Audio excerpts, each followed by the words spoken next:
大家好，我是萨姐，今天来做一个奶牛蛋糕卷，做成有动物图案或者造型的蛋糕卷，因为外形可爱，特别受孩子们的欢迎。如果要做其他造型和口味的蛋糕卷，视频下方的文字描述区里也有链接，可以随时点击观看。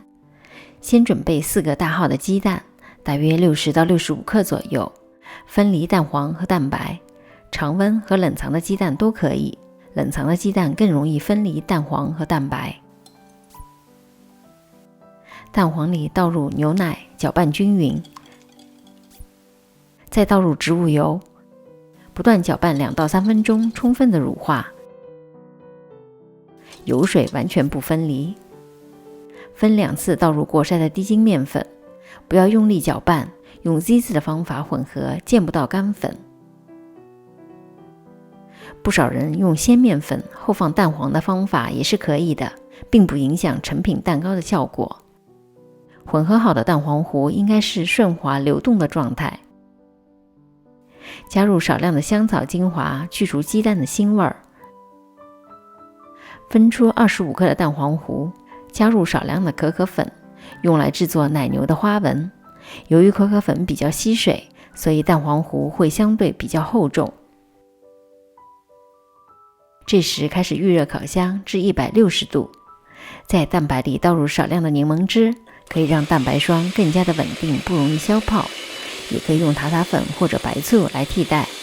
先中高速打发蛋白，让空气大量的进入，蛋白很快就膨胀起来，形成粗的泡泡。加入1/3的细砂糖，中高速打发，蛋白开始出现细泡，搅拌头划过，出现较粗的纹路。加入另外的1/3的糖，改成中速，蛋白霜的纹路开始变得细密。提起搅拌头，出现软塌塌的大弯钩，加入剩余的糖，改成低速，蛋白霜变得更加的细腻有光泽。蛋糕卷要不开裂，蛋白打发成这样的大弯钩状就可以了。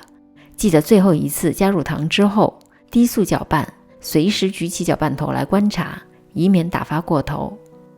取25克的蛋白霜放入可可蛋黄糊里，由于蛋黄糊比较厚，蛋白霜和蛋黄糊不容易混合，不要转圈搅拌，用翻拌的方式由下至上的翻搅。滴入2滴黑色的色素，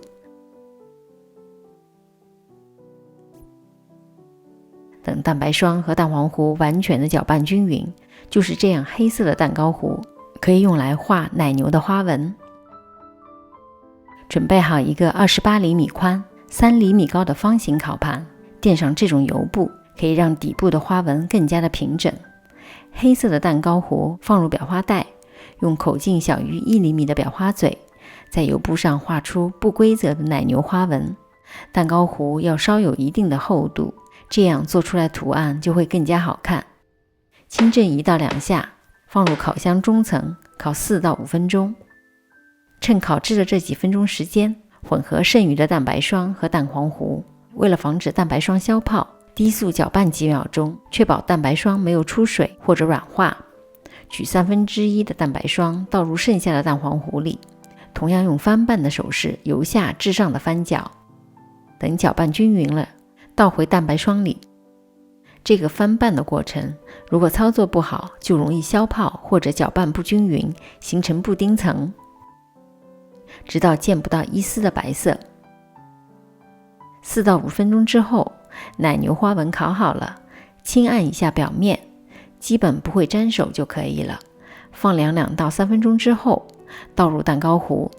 蛋糕糊应该是非常的顺滑，好像奶油一样，表面用刮刀刮平。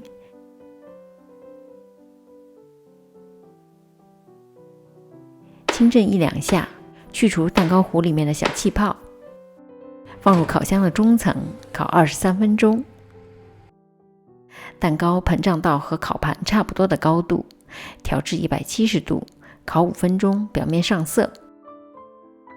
取出之后，马上放在架子上放凉4到5分钟。现在的蛋糕片高度差不多是2公分左右，如果过于扁平，说明蛋糕膨胀的不够。用油布或者油纸放在表面，翻面，揭去油布，奶牛的花纹就出来了。如果奶牛的花纹和蛋糕混色，说明奶牛的花纹烤制的时间过短，或者奶牛蛋糕糊太薄所导致的。盖上油纸，再翻面，先不要揭去油布，以免蛋糕片放凉期间容易变干，导致卷的时候有机会开裂。等蛋糕摸上去和手温差不多了，就可以开始打发奶油，加入糖粉。中速打发出纹路之后，改成低速，直到搅拌头举起成为直钩状。揭去油布，因为表面会涂抹奶油，所以表面脱皮也没有关系。抹上奶油，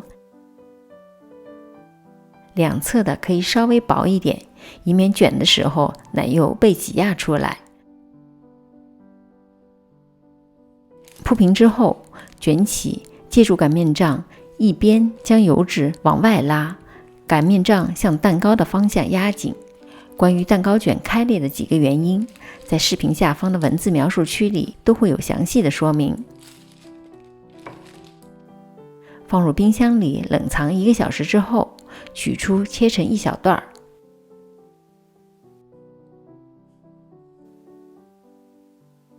也可以用简单的材料做一个奶牛的造型，小的棉花糖斜角切开成为牛角，